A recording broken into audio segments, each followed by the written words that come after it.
Coral. Hello, and I'm Lindsay. And we're here to answer the internet's most asked questions. So we are totally unscripted. We have not seen the questions in advance. So let's see how we go. So let's see what you've been asking this time. Okay. So let's see. What have we got here? Why is my stairlift not working? Oh my gosh, that is a huge question though, isn't it? So many answers. I mean, how long have you got? You got? There might not be anything wrong with it, to be fair. Yeah, true. To be honest, quite a lot of the calls that we get are it's switched off. So the first thing that you ought to do if you think your stairlift isn't working is to just double check that it's not switched off somewhere. Or the key switch has been accidentally turned. Key switch, the switch on the carriage, quite often the power point hasn't been knocked off. Or the power's not out. Those are the sort of obvious things to check. We have had some that they think, because there's an alarm sometimes that goes off on your stairlift. We've had people mistake that with their fire alarms, their smoke alarms. Just double check that the alarms that's coming off is from your lift and not your smoke alarms. Double check. In your user manual, which you should have. Every lift comes with one. There will be a fault code or troubleshooting guide in the back.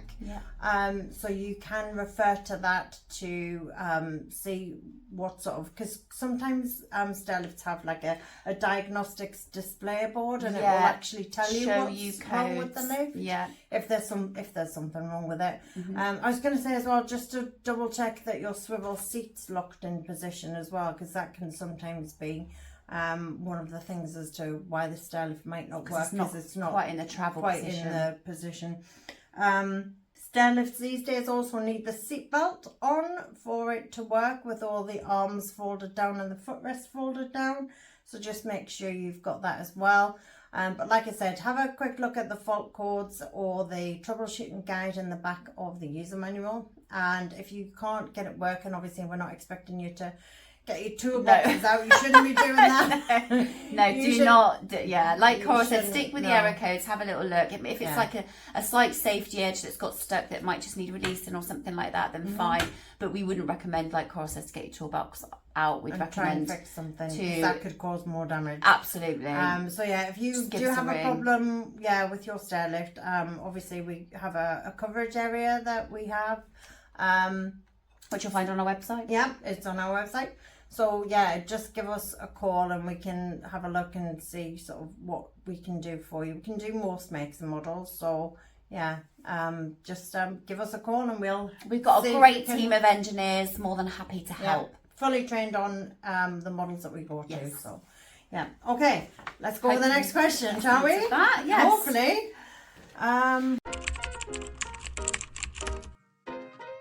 So what was the emergency? We talked about the red button on the stairlift. So nowadays, some new safety sort of legislation, if you like, came in early 2023, and that was that every stairlift has to have an emergency stop button on them. So just to clarify, the stairlift, when you're going up and down the stairs, you have to have constant pressure on the joystick control for it to work. So when you release the lever, the lift will stop anyway. Okay. So in order to hit the emergency stop button, generally you've got to release that lever anyway, which would stop the lift in any case. Exactly. So an emergency stop button is on your lift. Probably you wouldn't need to use it, so it's not necessarily anything to worry about.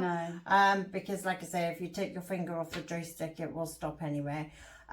Just to say as well that the stairlift has got safety edges all around it, as standard anyway. So if it ever came to let's say you've left the washing basket on the stairs and you don't realise, and you've set off on your stairlift and you don't realise it's there, or there's some sort of obstruction on the stairs, the safety edges will actually stop the lift, it won't sort of run over the washing basket or anything. Or your like that. cats. Or anything like that. No.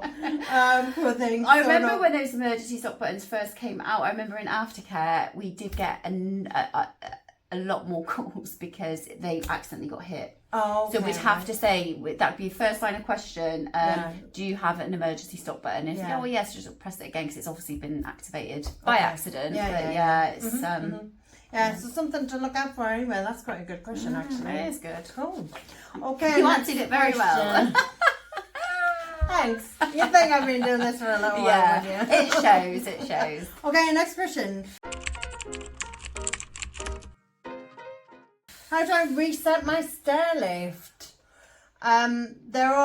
It depends on what model. It depends on the make and model. I mean, I'm thinking about, are we talking about the rocker switches on the carriages to reset them? Yeah, so you can, I mean, what we'd say is refer to your user manual. Yes. If you want to to reset it, that sometimes the lift might go to sleep. As funny as it might sound. So tired. So it might be that we have to just switch it off and switch it back on again, and it'll sort of power itself back up again. So nothing particular to worry about. You will find in the user manual the guides to all that kind of thing. So there might be different reset sort of systems for different types of lifts, or we couldn't say there's a sort of everybody just do this. But yeah, if you want to have a look at your user manual again, if you are stuck and you're in our coverage area, just give us a call, and we'd be happy to help out. Okay. Ooh, next question. This is a nice question. How do you take care of a stairlift? You take care of your stairlift. Your stairlift will take care of you. Exactly. Love it. We put that on our marketing materials. You stick that on the website. So it is important to look after your stairlift, isn't it? Yeah, because I would say you leave the job of the taking care to the professionals. Like your servicing, call outs and things. But the only maintenance you would sort of need to do on it is to just give the rail a quick wipe over with a very damp cloth. No polish, no lubricant. Don't do anything like that. No grease, nothing like that. No oil. Just leave it. It's just to make sure you have regular servicing. Don't stick a pot of paint on it whilst you're, painting the hallway. Your paint could get out. Or don't be. Or if you haven't worked chuck things too much. Dust sheets over it, because we have had people sort of refurb upstairs or what have you, and there's a bit of dust and debris. We've had. Oh gosh, what have we had? I remember. Are we allowed to say it on here? I remember. We have had on straight stairlifts. We have had grandchildren round thinking it's a great idea to put racing cars, little toy cars, on the track and use it as a which is a great idea, to be fair. But not watch where those cars go. Not when grandma's got a repair bill. No. So just be careful of making sure that obviously children should be watched and they shouldn't be sort of playing on their own or sort of having and sometimes we get, on the odd occasion, we've had the grandchildren over and the stairlift's not working anymore, and that's because they've switched it off. So just be careful with that as well. But pretty much the stairlift sort of takes care of itself. But as I said, if you've got any problems, then obviously give us a call. But regular services once a year, as recommended by British safety standards, and that lift will look after you for however long you have it. So it's your mode of transport. It needs to be in good condition and working to get you up and down stairs, doesn't it? So we've got another question here. So is it hard to remove a stairlift? Well, I couldn't do it. I don't know. I couldn't do it either. No, it's I don't know. It doesn't take our engineers very long, does it? But that's because they know what they're professionals and they know exactly what they're doing. It comes off in 3 sections. They know what, and obviously you've got to get it out the house safely. If you've got a 4 meter rail, getting it out of the house.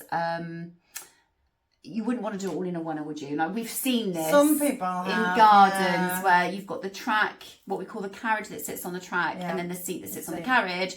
They literally just unscrew it from the rail and just take the whole lot out, which is just, we wouldn't do that. We'd take them off in sections and we'd dispose of it. Really heavy to be doing that. That's just crazy. But yeah, is it hard to remove a stair lift? I mean, it's not if you know what you're doing properly and you can lift the weights, sort of breaking it down sensibly, which obviously our engineers are trained to do. Yeah, our engineers could do that in an hour or two. It doesn't take days. About it's not a day's thing. Yeah. Also, a good thing to say is that in order to dispose of stair lifts, you have to have a registered waste carrier license. So you cannot just give it to the fella that does odd jobs who says he'll take it out and take it away for you. You have to have a registered waste carrier license, which we do have, because if it's fly tipped, then it comes back to you. If it's traced back to you, then obviously you'd be eligible to pick up the fly tipping fine.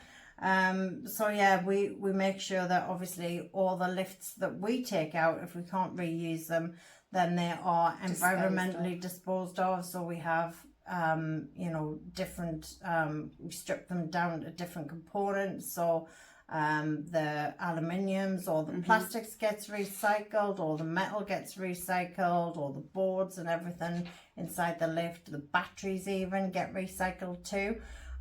So that's the job's done properly at the end of the day. And also some of the older lifts, they're going to be destroyed, so nobody else can sort of pick them off of eBay, as you were saying before. If they're 20 years old and they haven't got the certain safety features on that the lifts do have these days.